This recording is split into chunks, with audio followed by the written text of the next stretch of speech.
Look at 1 Samuel chapter 21, starting in verse 1. David went to Nob, to Ahimelech the priest. Ahimelech trembled when he met him and asked, "Why are you alone? Why is no one with you?" And David answered Ahimelech the priest, "The king sent me on a mission. And he said to me, 'No one is to know anything about the mission I'm sending you on. As for my men, I have told them to meet me at a certain place. Now then, what do you have on hand? Give me 5 loaves of bread, or whatever you can find.' But the priest answered David, 'I don't have any ordinary bread on hand. However, there's some consecrated bread here, provided the men have kept themselves from women.' David replied, 'Indeed, women have been kept from us, as usual whenever I set out. The men's bodies are holy, even on missions that are not holy. So how much more so today?' So the priest gave him the consecrated bread, since there was no bread there except the bread of the presence that had been removed from before the Lord and replaced by hot bread on the day it was taken away. Now, one of Saul's servants was there that day, detained before the Lord. He was Doeg, the Edomite, Saul's chief shepherd. David asked Ahimelech, 'Don't you have a spear or a sword here? I haven't brought my sword or any other weapon because the king's mission was urgent.' The priest replied, 'Well, the sword of Goliath, the Philistine, whom you killed in the valley of Elah, is here. It's wrapped in a cloth behind the ephod. If you want it, take it. There is no sword here but that one.' David said, 'There's none like it. Give it to me.'" Look at the next chapter 22, starting in verse 6. Now Saul heard that David and his men had been discovered, and Saul was seated, spear in hand, under the tamarisk tree on the hill at Gibeah, with all his officials standing aside. He said to them, "Listen, men of Benjamin, will the son of Jesse give all of you fields and vineyards? Will he make all of you commanders of thousands and commanders of hundreds? Is that why you've all conspired against me? No one tells me when my son makes a covenant with the son of Jesse. None of you is concerned about me, or tells me that my son has incited my servant to lie in wait for me as he does today." But Doeg, the Edomite, who was standing with Saul's officials, said, "I saw the son of Jesse come to Ahimelech, son of Ahitub, at Nob. Ahimelech inquired of the Lord for him. He also gave him provisions and the sword of Goliath the Philistine." The king sent for the priest Ahimelech, son of Ahitub, and all the men of his family, who were the priests at Nob. They all came to the king. Saul said, "Listen now, son of Ahitub." "Yes, my lord," he answered. Saul said to him, "Why have you conspired against me, you and the son of Jesse, giving him bread and a sword, inquiring of God for him, so he's rebelled against me and lies in wait for me as he does today?" Ahimelech answered the king, "Who of all your servants is as loyal as David, the king's son-in-law, captain of your bodyguard, highly respected in your household? Was this the first time? Was that day the first time I inquired of God for him? Of course not. Let not the king accuse your servant or any of his father's family. Your servant knows nothing at all about this whole affair." The king said, "You will surely die, Ahimelech, you and your whole family." The king ordered the guards at his side, "Turn and kill the priests of the Lord, because they too have sided with David. They knew he was fleeing, but they didn't tell me." But the king's officials were unwilling to raise a hand to strike the priests of the Lord. The king then ordered Doeg, "You turn and strike down the priests." So Doeg the Edomite turned and struck him down. That day he killed 85 men who wore the linen ephod. He also put to the sword Nob, the town of the priests, with its men and women, its children and infants, and its cattle, donkeys, and sheep. This is the word of the Lord. Thanks be to God. Well, David now, as we saw last week, it's over for David. His normal life is over. David is not just going to be one of the guys hanging around the decent society in the capital anymore. Now David's on the run. He's a fugitive. And so for the next few chapters, we're going to see what David's life is like as a fugitive. He's being persecuted by a king, King Saul. King Saul has a sinking suspicion that David is the one who's going to replace him. And Saul says, "Over my dead body." And he's determined to hunt down David and kill him. And we said last week that this stage where David is on the run, what does it do? It puts David to the test. It lets us see what he's made of. Before he ever becomes the king, we want to see what's inside of David, what's in his heart. And so he's going to go through, as Pastor Dick said, really a series of terrible trials and ordeals. But when we're done with all of these trials, we'll know in our heart who David is. We'll know what he's made of. We'll know that he truly is the man after God's own heart. We've seen repeatedly in 1 Samuel, ever since we first started looking at this book last year, this is something God loves to do. God loves to show his strength through our weakness. And the reason he does that is so that we don't get any idea, no one else gets any idea, that we were the clever ones, or that we were the strong ones, or that the victory was because of us. He uses weak people so that it's very obvious that the only factor in salvation is him, that he's the one who gives us the victory. This is what we mean as Christians. We talk about grace. Oh, there's no word that we as Christians love as much as the word grace. Because it means God giving to us what we could never have for ourselves, what we could never win for ourselves, what we could never deserve for ourselves. He freely gives it to us. And this is why grace is just our favorite as Christians. We love to talk about God's grace. And we see that here in the life of David. David wins a victory that he never could have won by himself. God's grace will sustain David through all of these difficulties. One way to remember to think about grace is just think of the word life support. We never reach a point as Christians where we're these like independent, strong, mature, where we don't need anybody Christians. We're always life support Christians, and we live on a steady IV drip of God's grace. So this is the plan for God. And so Christian, don't be surprised when you discover that weakness is part of God's plan for your life. Oh, wouldn't it be nice to be strong? We think that all the time. We see other people like, oh, it'd be nice to be strong like that person. It'd be nice to have everything going on like that person. It'd be nice if I didn't have this problem like that person. And we get frustrated when we just see the weakness in our life. Well, we'll talk today about some of those weaknesses. That weakness is part of God's plan for your life. The hard part of your life is part of God's plan. That's where you're going to discover, where you're most fully going to taste of his grace. So this story we actually kind of broke into two. We see the first part, chapter 21, where David, his first stop when he's on the run, he's really a fugitive. When I say a fugitive, I mean he's empty-handed. He's got nothing. He ran away in such a hurry that he has nothing. Apparently he had time to send a message to his men to meet him at a certain place. So he's on the way there, and he stops at Nob. He has some friends here. Why does he have friends here? Because David loves the house of the Lord. David loves to worship the Lord. And this apparently, Nob, this little town south of Jerusalem, this used to be a place where you would go and worship the Lord. The priests are here, the tabernacle's here. And David loves a place like this. And he's friends with the priest, Ahimelech himself. The priest says, David's visited me a lot of times. David's here all the time. Now there's something different. Ahimelech can tell as soon as David runs up, he's like, something's up. Because David is an important person. And normally when David comes in, I imagine he's coming with a lot of people with him. It's a certain dignified, royal sort of a parade when the great war hero David comes to town. And here's David running in, panicking, sweating, empty-handed. Nobody's with him.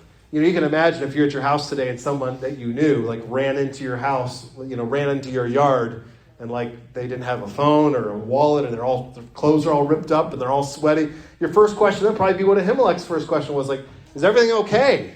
And that's what Ahimelech asked David when he sees him, is everything okay? And he said, why are you alone? Someone like you, David, is an important person.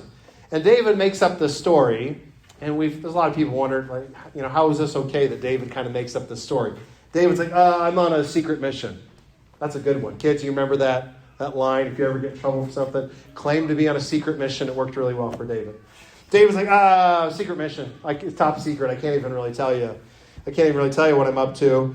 But he says, I am very hungry and I do need some food. So what do you got here? So he asks for food. David it's very important to see, in a sense here, that David is one wrong turn away from death. David can't afford to make any mistakes. If he runs into the wrong person, he's dead. If he chooses to trust the wrong person, he's dead. If he goes to the wrong person, turns him into Saul, he's dead. If he doesn't get away fast enough and Saul catches up with him, he's dead. So Saul has no margin for error here. And so he asks Ahimelech here, he asks him for some bread. Now, it's maybe the reason that David makes up this secret mission from the king business is that he wants to give Ahimelech an excuse. because he knows eventually Saul's going to track him down, and he's going to have some hard questions for Ahimelech. Here, Ahimelech can honestly be like, I didn't know anything about it. That's what he says later on when Saul confronts him. Ahimelech's like, I didn't know what was going on. So David maybe is trying to keep Ahimelech out of trouble by not telling him exactly the full story. Now, David asks for bread. He's in a hurry. This is important to see. Like, he's in a hurry. It's not, obviously there's other food that they could make. They could cook something up for him. But David can't wait. He's like, I need whatever you have ready to go right now. The priest says, we don't have any bread. We don't have anything. Now, the only thing that we've got is the holy bread from God's presence. Now, we got to talk for just 1 second. I'll try not to spend too much time on this, but it's important that we understand this. In the Israelite-like form of worship, every week they would bake 12 special loaves of bread to represent their 12 tribes, and they would place them in the presence of God in his holy tent. You're like, what is that for? It would stay there. The idea, most theologians think the idea is something like God's got enough bread to feed all his people. Like, what does knowing God do for you? He can satisfy your deepest hunger and your deepest need. Don't imagine like little pieces of bread. These were like big old honking, loaves of bread. They had 12 of them. In other words, a way of saying God's got enough food. You being the chosen people of God, what does that mean? That you're going to sit down and eat with God. Now, some of us are foodies and we like to try all sorts of different restaurants and all different kinds of cuisine. Let me tell you, you can travel all over, eat at restaurants all over the world, but you have never eaten anything like the showbread. There's nothing like it on earth. Like many dishes, the recipe doesn't tell you the full story. It's like, oh, this is just bread made out of whatever. It's like, it's just bread, right? Yeah, it's not telling you the whole story. It is bread that was eaten in the presence of God. There's some meals that you eat that are really kind of special because of where you eat it. Like, you'll always have like a link in your mind to like, oh, this is the food my grandmother would make this, right? Or this is, our first date was at this restaurant. So just to taste that food brings back all of these memories. And for the people of Israel, this food was associated with God. When they tasted that taste on their taste buds, they said, God must be close to us. Like a food you only get in one place, this food represents the deepest hunger in our souls, which can only be satisfied by getting close to God. Think about how, when you're miserable, you lose your appetite. When you're really sad or depressed, or even when you're very angry, food kind of loses its flavor, right? It's not as special anymore. Turns out that like how things are going in your life really makes a big difference about food. If you're eating this food, it means you're good with God, that you're sitting there with him, and that he is blessing. He's pouring out these blessings into your life. So, as we talk about God's great blessings for his people, we often think of the verse in the Bible that says, eye has not seen and ear has not heard what God has prepared for those who love him. We can also add another one. Tongue has not tasted what God has prepared for his people. So this idea of this bread here is a way of saying, like, God has a plan to nourish, to satisfy the souls of his people. So whatever ache you have in your heart this week, or whatever has just been driving you crazy or making you wallow in sadness or grief, like, God's got bread for that would make even that hunger, that deepest longing that you had, would satisfy that. Now, there's a little trick about this, though. Only the priest was allowed to eat this food. And that tells Israel, hey, God's got a plan for you for your blessing. But it's going to come through a person. If you want this blessing, you're not going to actually pick it up and eat it yourself. You have to go to the priest. God has given you this priest as a special gift. So the bread is a gift, but then God gave you a priest who will eat the bread, and he'll come. And when you're talking to the priest, it's like you're having sort of this go-between you and God. So the priest is this special person. Now, ordinarily, if you had read the Bible up to this point, some of you're doing a read through the Bible this year. I'm not sure if you're in 1 Samuel yet. But if you read through the Bible up to this point, here's one thing that you would say. Like, I know that David is not allowed to eat this food. Nobody's allowed to eat this food. The Bible is actually pretty clear about it. Only the priests can eat this food. And David's like, I need some food. And the guys, and Ahimelech's like, well, we got the bread from the presence of God. You can have that. Now, some people have tried to say, well, it's just because it's an emergency. In an emergency situation, allowances have to be made. You can break some rules because everybody's super hungry. That's probably not what's going on here. Ahimelech recognizes that David is on a holy mission. That's, first of all, it's a story that David told him, right? So we can forgive Ahimelech for that a little bit. David told him, I'm on a secret I'm an important mission from God and the king. I'm on this holy mission. Ahimelech's like, holy mission? I mean, if anybody can eat this bread, it's got to be somebody who's on a holy mission from God. Now, David's story doesn't seem to be telling the whole truth, but is David on a holy mission? He is. David is living on a holy mission. He is anointed with the Spirit of God. Here's an important point. David's not an ordinary guy. David's not just some guy off the street who's like, hey, I'm hungry, what do you got? Oh, you have the showbread. No. David shows up as the man anointed and filled with the Spirit of God. He's God's man. And in a way that the priest says, if anybody can eat this bread, it's you, David. It's someone like you that can have this bread. David is no ordinary man. He is really serving on this mission from God. So the priest does a quick cleanliness check. Back then, part of their law also was like, even if you were a priest or someone ordinarily qualified to eat this food, if you contracted some kind of ritual uncleanness, then you would not be allowed to eat the things that you're ordinarily allowed to eat. So he just does a quick check with David. You guys all good? David's like, listen, we're on a holy mission, so we're not making any compromises about that. We have all stayed clean, stayed holy. Priest is like, you can have the food. Now, I want you to notice that. We'll come back and talk about that here at the end. But note that David shows up and he's so starving, and he knows his men are hungry, and he just needs bread. He's in that mood where even the foods that you don't like start to sound pretty good, right? Like ordinarily, I know a lot of you are devotees of Chipotle. Ordinarily, I got no use for it. I'm sorry if that offends you. My wife loves it. I have no interest in it at all. But I know that I'm getting hungry when even Chipotle starts sounding pretty good. And David's so hungry here. David's like, listen, I'll take anything. I'll take anything you got.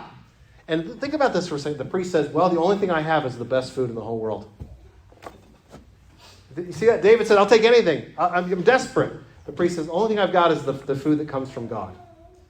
So David would be happy with anything. That's how deep his need is. And in that desperate moment where he's like I said, one wrong turn away from death, where he feels his need greater than ever in his life, he receives not just ordinary grace, but a superabundance of God's grace. He gets God's own bread from his presence. Similarly, after that, David says, verse 8, David asks Ahimelech, don't you have a spear or a sword here? I haven't brought my sword or any other weapon because the king's mission was urgent. David knows he could fall into the hands of any person who had a weapon, and he would be pretty much helpless. So David's like, I need anything. I'll take it. You got a spear? You got a sword? Surely you got a rusty knife in a closet somewhere. I'll take anything. Give me anything. And the priest says, well, the only thing I've got is the best sword that's ever been made. That's all I've got. I've got Goliath's sword. Would that work? David's like, hey, no sword like that one. I'll take that one. You see, so David says, I'll take any bread, anything you got. All I got is the best bread in the world. You got a sword? I'll take any weapon that you've got. Anything with a pointy end on it, I'll take it. He says, the only thing I've got is the sword of Goliath, the Goliath of Gath. So David needs a sword, and he gets the sword there for the priest. Now, we're not sure why the sword was there. Probably because they realized that David's victory over Goliath was really God's victory. So the spoils of that victory, or the trophies of that victory, really belong to God. So David didn't take the sword of Goliath and hang it on the wall in his house. He put it in the house of God because God was the one who won the battle. So it goes over God's mantle, not over David's mantle. But again, we see David. Even though the sword is God's and the bread is God's, David is God's, and David is God's man. And so he is qualified to lay hands on all of those things. Guys, you might appreciate this reference, but have I done a Batman reference this year? I think I'm good. I should make a note of that or something. It should be a counter, 90 days since your last Batman reference. But in the Dark Knight movies, the first one there, the Batman Begins, where young Bruce Wayne is trying to think about, hey, could I become this character? Could I become this figure, a savior for my people? And he's walking through his father's deceased, but he's walking through the warehouse of Wayne Enterprises, their technology department. And they've got all these gadgets, and they've got all this armor and stuff. And Bruce Wayne is walking through, and you can see the wheels turn his head. He's like, yeah, I'd like to take all this stuff, and I'd like to use it. And the guy who's in charge of the place, a guy named Fox is showing him around. And Bruce he's like, what do you want all this stuff for? And Bruce feels a little awkward about it. He doesn't want to tell him about his holy mission. Doesn't want to talk about his mission of salvation that he's on. I'm not sure he can trust this guy. So he's like, I just like to have it, just to play with it. And Foxy says, the way I see it, all this stuff is yours anyway. Your dad built all this. This is his place. The way I see it, it's all yours anyway.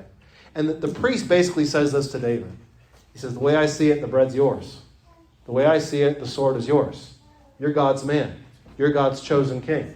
So all this stuff really is yours anyway. To say that something is God's means that it's David's.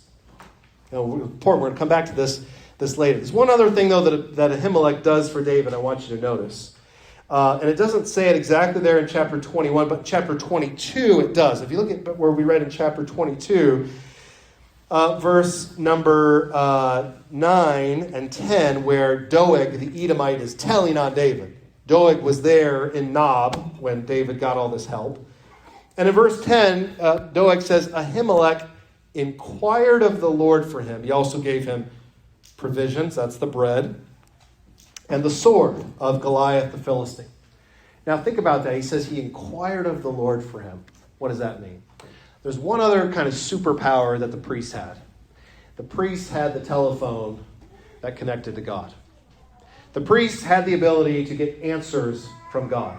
They could ask God a question, and God would answer them. Now you say, well, what's the big deal about that? Friend, I would invite you to just think for a couple seconds over all the mistakes in your life that you could have avoided if you could have picked up the phone and asked God to tell you yes or no whether something was the right thing to do or not. Would that not have been pretty transformative in your life? Of course it would. And the priest had that power. And it's important to notice that Saul no longer has this. The Bible says that God had stopped picking up the phone for Saul. Saul used to be, as the king, Saul used to be able to get those marching orders from God. Not anymore. Instead, David receives this information from God. And that means that David is steered. David knows the right way to go. So what would he have asked Ahimelech? Why would Ahimelech need to ask God things for David? David's probably like, hey, if I go to this place, am I going to be killed? If I trust this person, can I trust this person? Yes or no? How long is this going to take? Questions like that. So David got a roadmap. He got guidance. And Saul, to his frustration, always found David one step ahead of him. Why? Because David had a priest with a telephone that connected to God. So we've seen God has provided David with bread. He's provided him with a weapon. He's provided him with information or guidance or this direction. So David comes away from this time at Nob strengthened. This emergency pit stop at Nob. It sets David up for a hard road ahead. He is strengthened. Now he's ready to get down the road. He's got his bread. He's got his sword. He's got his information from the Lord. And now he's ready to move on. Now, friends, I want you to notice that God often sustains his people for a long time before he delivers them. How's David doing? Is David still a wanted man? Yes. Is he still in terrible danger? Yes. Is David still tired and worn out? And is he grieving? Yes. But is he going to make it? Also yes.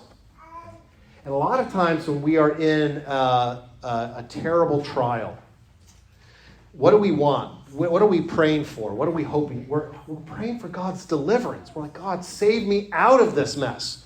Just pull me out of it. Or just settle the whole problem so it's gone. And a lot of times God's answer to that is exactly what he told his servant Paul many centuries later. My grace is enough for you. You think what you need is less problem, but what you actually need is more grace. God teaches us to love his grace, to feast on his grace, to depend on his grace. So think about all these problems in your life. Some of us have painful illnesses, deadly illnesses even, life-threatening things that will not. We're like, God, deliver me out of it. And sometimes his answer is, I will sustain you in it. We have family troubles. We're like, God, save me out, deliver me from this problem. And sometimes his answer is, I will sustain you so that you can endure it. Some of us are having trouble making ends meet. We're having financial hard times. And we would just love for God to send us a check. Right? And sometimes his answer is, no, I'm going to sustain you in your comparative poverty. I'm going to sustain you in it.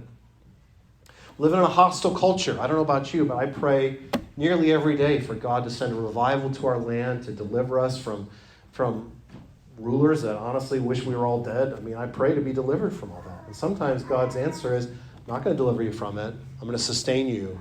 I'm going to sustain you in it. So, what does this do? Why would God do that? Why would God choose the sustaining plan over the delivering plan? He does that because he shows his power to keep the flame burning in a rainstorm. It shows his power. Like David, it tests your heart. And it's showing what you're made of. It's finding out what's in your heart. And it's teaching us to trust in him. It says that I will trust in him even in this place. I will trust in him even in this place. Because God knows our hearts, and he knows that if he just wrote us the check, what would we do? Most of us, we would just forget God in 24 hours. We would just stop thinking about God and his grace a whole lot more. But when we're on that life support, drip by drip of his grace, moment by moment, we're conscious of how much we need him.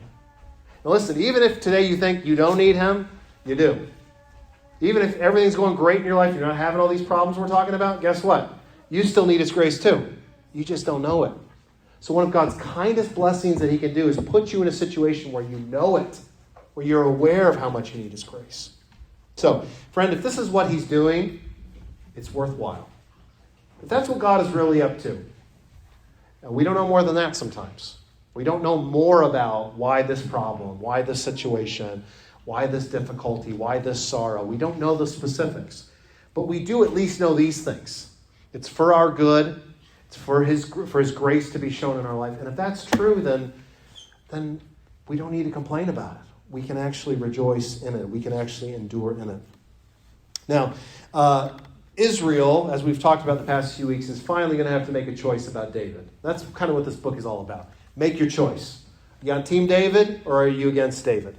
And we see Saul today, who is obviously against David. I mean, he's the main enemy David has. And we're not going to analyze this, but it's just a case study in like paranoia, mental illness. Like this is just the worst person. Saul is like the worst person you can have in your life. And some of you know because you basically have a Saul in your life. Literally listen to what he says. Just read one verse there. Chapter 22, verse 8. Saul says, is that why you've all conspired against me? Saul, nobody's conspired against you. But don't we talk like that sometimes? I don't know why everybody's against me. He goes on. No one tells me when my son makes a covenant with the son of Jesse. None of you is concerned about me. No one cares about me, Saul says. We've all felt like that sometimes, but Saul has completely given way to that perspective. He's slandering David. He's slandering Jonathan. He rages in anger. He whines in self-pity. And finally, he even subtly offers bribes. He's like, listen, I mean, I don't understand why you guys are all siding with David. David's not going to promote you. Hint, hint. If anybody has any information they'd like to share, there may be a reward in it for you. And Doeg is right there, and he's like, well, I'll tell you what you want to know. I saw David over there at Nob. And Doeg gives him his information. And so they go and they track down Doeg. Doeg leads them to Ahimelech. And again, as we talked about, Ahimelech is like, I didn't have any idea what was going on. All I know is David is a holy servant of God. He's your faithful servant. How was I supposed to know it was not good for me to help David? Saul will have none of it. Maybe he wants to make an example out of Ahimelech to kind of terrify the rest of the country, to warn them against helping David in any way, shape, or form. Or maybe he's just having a temper tantrum. Guys, we know what that's like, right? So it's just like, just kill them all. That was Saul's attitude in that moment. And he tells his men, notice this, Saul tells his men, just kill all these guys. Kill all these priests. and his officials freeze. Now, why do they freeze? Because they have at least a modicum of spiritual insight that Saul has lost. They have some respect. They have some fear of the Lord. And let me tell you, this is an interesting problem in our society that every society wants to solve. How do you keep people in power from abusing their power? In order to keep people in power from abusing their power, you have to have people who are willing to say no to people who are more powerful than them.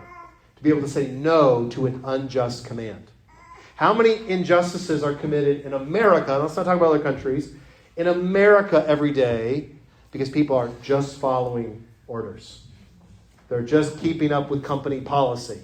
They're just doing what they were told to do. And they have no moral backbone to stand up against it. Why? It's because the fear of God has gradually been drained out of our society. So people are real afraid of people and not afraid of God at all. We see here the benefit of living in a country where there's a lot of fear of the Lord. It's really good to live in a country like that because Saul tells his men, Saul's the king. He's the dictator, the autocratic ruler. He says to these officials, kill them all. And they're like, I'm not doing that. They won't do it. They have the fear of the Lord that overrides normal things. Unfortunately, there is Doeg. Now, why does Doeg have no fear of the Lord?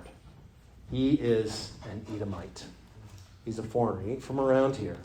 Now, Edom is actually kind of interesting. If you read the Bible, where do the people of Edom come from? Well, the very first Israelite was a guy named Israel. That's where they get the name from. His name is Jacob, changed to Israel. Jacob had a brother named Esau, right? And Esau was the father of the Edomites. So whenever Israelites run into Edomites, how do they look at them? They're kind of like long-lost cousins. But they're cousins who have gone, that's the crazy branch of the family. They've gone far away from God. They worship idols.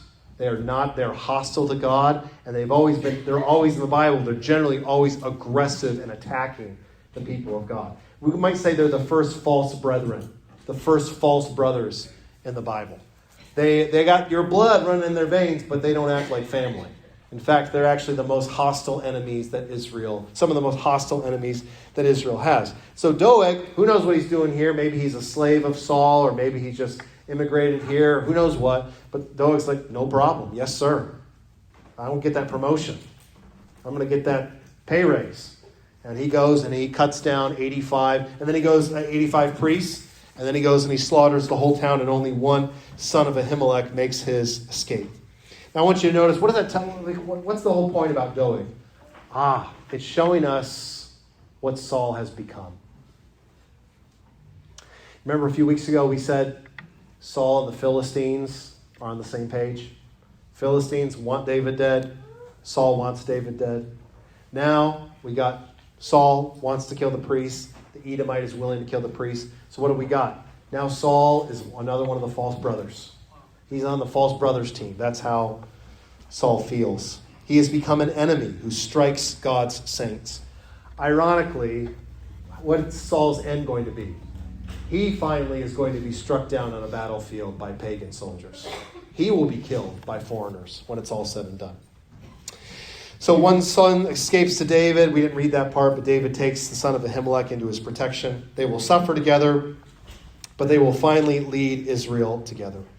In ages to come, Israel will long for another king like David. They will be brutalized by other nations like Edom.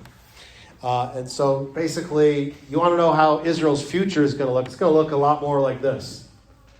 Just Edom and people like Edom, the Edomites, just kind of nipping at the borders of Israel. And it's just going to get worse and worse and worse. And God's people will be cut down. Faithful people like Ahimelech and his family, priests of God.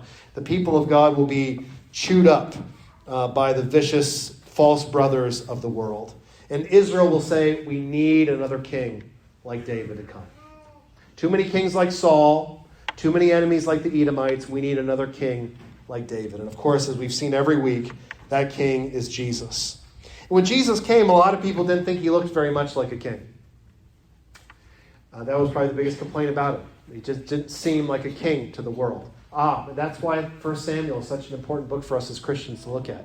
Because we can just turn around and say, yes, but did David look like a king? Did David look like the one who was destined to rule? And for these years when David's on the run, no. There's a lot of things about David that look like he's never going to be the king. And there was a lot about Jesus that looked like he would never be the king. And in fact, Jesus actually references this story. He points back to this story of David eating this bread, this special bread. And Jesus says, you remember how David, he was on that holy mission? And he was the super servant of God. And that meant all this stuff belongs to him anyway. The bread of God really was totally fine for David to eat. Jesus said, I got something to tell you. There's somebody greater than David here. There's a greater mission going on. And Jesus said that he was here on a mission even greater than David's. And that meant Jesus and David in this passage are not acting below the law, but they're acting above it. They can be trusted with this power because they are filled with God's Spirit. They're acting as God's king, and they're on a mission of salvation for God's people. Okay? So Jesus said he was something greater still. He's on this true divine mission. Jesus, like David here, he walks this long road of suffering. And all along the road, he is miraculously sustained. In fact, there's a time that somebody gives him 5 loaves, and he uses it to feed a multitude. There's this miraculous sustaining grace that comes through the life of Jesus. He goes through all this persecution, and he's sustained, he's protected like David. But finally, when Israel is asked the question, is this your king or not? Israel says, we have no king but Caesar. Away with us. He's no king of ours. And so they took Jesus. Jesus, unlike David never quite gets caught. And Jesus actually turns himself in, as we'll talk about as we get closer to Easter. Jesus essentially turns himself in. He allows himself to be taken. And Jesus allows himself to fall into the hands of the Sauls and the Doegs of the world. And just like in this chapter, who wreaks the havoc? You got a ruler of Israel who's wilding out. You got a ruler of Israel who's acting like a pagan, cooperating with a pagan man carrying the sword, doing the dirty work. How does Jesus meet his end? Rulers of Israel acting like pagans, cooperating with pagans with the weapons who are actually doing the dirty work. That's how it goes down in Jesus' day as well. It shows the complete failure of Israel, the complete proof of what sin is in this world. But even there, Jesus is preserved. When they put him in the tomb, everybody shook their heads and they said, you see, he was no David because he wasn't preserved. If he was David, he'd still be alive. If he was David, he never would have been caught. If he was David, then Doeg would have caught him, and Saul would have caught him. But he got caught, and he got killed, and now he's dead. And we found out that, no, he was not caught. And even the grave could not hold him. And that he was sustained even in death. And that his life was restored 3 days later as we celebrated Easter. And like David, Jesus will rise and rise and rise. The story of 1 Samuel, even though David's down in this terrible position, it's the story of David's rise and rise and rise and rise. And he leaves behind the Philistines. And he leaves behind Saul. And he leaves behind Doeg until he reigns supreme. And the story of Jesus is he rises and rises and rises and rises. And he leaves behind Judas. And he leaves behind the soldiers who crucified him. And he leaves behind Pilate who condemned him. He leaves behind the Jewish Sanhedrin that condemned him. He leaves behind death itself. And he rises above it all. He's exalted to the highest throne. So God has shown us his power. He's shown us the quality of our King. And he offers us grace. Now, if you're not a Christian, the thing I would tell you from this passage that you should really notice is it's good to be with David. It's very good to roll with David. Notice that David's not the only one who eats this bread. Jesus actually makes a point of this. He says, notice that David was not the only person who was qualified to eat that food.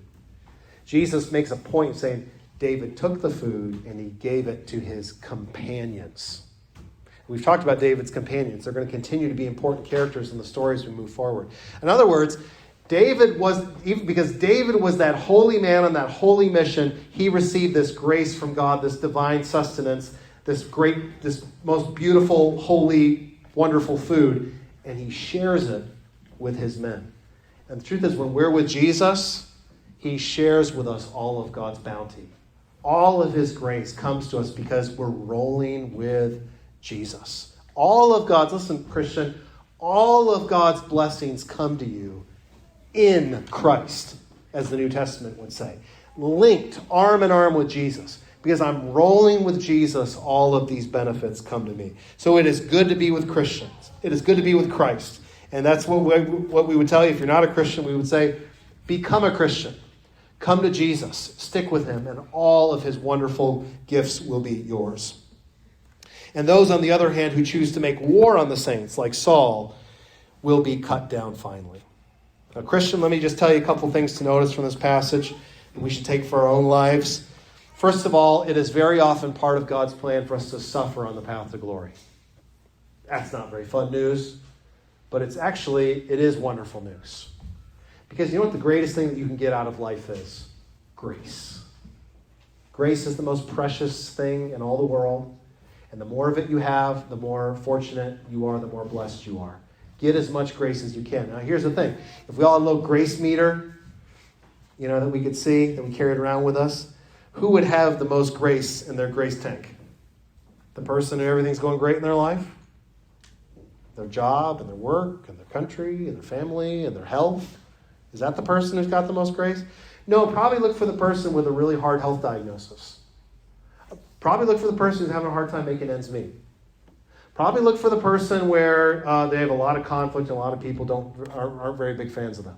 Look for those people and you'll probably find that God's grace is actually abounding in their life, sustaining them in their troubles. And this means we can learn to say like David did. Psalm 23, what's David's most famous thing that David ever said? The Lord is my shepherd. I will lack nothing. So much grows, I shall not want. It means I'm not going to lack anything. David said, I don't need anything. Here's David. Gets to the end of this road. He's like, I can't believe it. I started off this day on the run, sweating, no friends, no help, nothing. Look at me now. I got all this bread. I got a sword. I know where I'm going. I shall not want. I will lack nothing. Again, David still had lots of problems in his life, but he was going to make it. Christian, that phrase, the Lord is my shepherd, I shall not want, means that you can wake up today and say, I'm going to make it. I'm going to make it as I follow Christ. He sustains us with bread, with strength, and with guidance. Christians, you know he's got bread for you. He's got a sword for you. He's got guidance for you. That bread, that's the delight of knowing God. We have a joy, Christian friend. We have a joy that this world knows nothing of.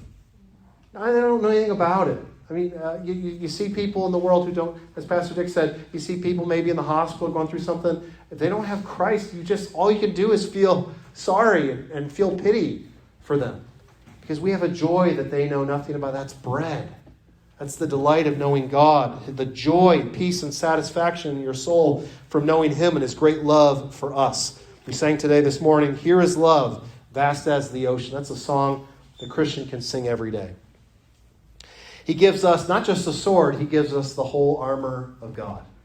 In other words, if David was ready for war, ready for a battle, Christian brother and sister, you're ready for a war and a battle. The armor of God means there is no enemy in this world that is ready to handle you. There is no enemy that you could face that would defeat. God has provided for you. The idea in Ephesians 6, the armor of God, it says, here's God's armor. Pick it up and take it. It's yours. You can pick it up and use it. Christian, you have a sword. Never believe that you're unarmed against your foes. I'll give you an example about temptation. Some Christians act like temptation. They're like, I'm just powerless. I have no ability. I'm powerless in the face of temptation. No, you're not. You need to take your sword and start cutting some things. You're armed. You are equipped to do battle. And then we're guided. David received guidance. The priest told him where to go. Christians, we also are guided by his Holy Spirit, transforming our hearts, showing us the way to live. A lot of times we think of God's guidance like it's like a GPS system where it's always telling, turn right, turn left, go straight, right? giving us these directions that we follow turn by turn. Often God's guidance works in an even better way than that. It's almost like you're riding on a train. And he's the one conducting it, and you can fall asleep sometimes. Even when you fall asleep, you're getting closer to your destination. It means no one's asking me. The conductor isn't coming back like, how much further do you think we should go? You're not even asking my advice. Now, I'm on the train. I'm doing all kinds of things. We lived in Taiwan, and I used to take trains a little bit, and I didn't like that at first because I'm not a communist. But I learned to like to ride the trains because I get a lot of work done. So I'd get on the train. I was busy. I'd get on the train. I was writing stuff up, reading, getting all kinds of work done. And then we'd arrive. Sure enough, I was at my destination. Nobody asked me. Nobody asked my help. We arrived there. God's guidance is a lot like that. We're busy in life. We're just trying our best to make every day work. And somehow God's at work just driving the train where it needs to go. That's God's wonderful guidance. And Christian, he is guiding you. It's part of the way he sustains. He's sustaining you with bread. He's sustaining you so that you have power to fight against every enemy. And he's sustaining you with guidance. So we won't fail because we starve to death, Christian. We won't fail because we get overpowered and killed. We won't fail because we got lost. Those are the three main ways to fail, In other words, we'll lack nothing that we need. One last little illustration or just thought I had from this passage. What does this mean? Because we are provided for in this way, because God's sustaining us, that means we probably shouldn't be doing a whole lot of grumbling and complaining. Kids, right? We shouldn't be doing a whole lot of grumbling and complaining because God's actually providing us with everything that we need. So why are we grumbling and complaining about what we don't have or that we don't like what we have? And what you have, that's God's gift to you. You're complaining about what you have. Sometimes parents, we say, your parents gave that to you. Sometimes we say, God gave that to you. You should show a little bit of appreciation. God gave that to you, so we should not grumble and complain. Love this psalm. Another psalm David wrote, Psalm 131. Listen to this verse 2. David said, I have calmed and quieted myself. I am like a weaned child with its mother. Like a weaned child, I am content. Now, some of us have had the misfortune of being in a car with like a 3-month-old who's hungry. And it doesn't do any good to try to reason with the child and say, listen, we're going to feed you here in 20 minutes when we arrive at our destination. We're going to be there. You'll be fed. 3 months old. How does a 3-month-old act when they have a need? They scream as loud as they can to the world. They're like, someone out there in the world needs to hear, I don't know what I need. I'm very upset. Someone needs to help me. So they just scream to the whole world. And David said, a lot of people in the world, that's the way they are. Some of us in these difficult situations we've been talking about this morning, that's the way some of us are. Just scream to the world. Get on Facebook and scream, right? Get with our friends and just scream about what's going on, right? About our difficulties. And David's like, it's one thing to be hungry. He says, but I've learned to be like a weaned child. That means the kid gets a little bit older. What do they do when they're hungry? Dad, can we get something to eat? Mom, I'm hungry. What's for dinner? In other words, they still know where to bring their requests. But there's not this alarm, siren screaming to the whole world, somebody help me. No, because now I know who's going to help me. I know who's going to help me, and I know they're not going to fail me. I'm not honestly worried that I'm going to starve to death. And so I can be as David said. He says, Israel, put your hope in the Lord, both now and forevermore. Let's ask the Lord together to help us do that. Let's pray.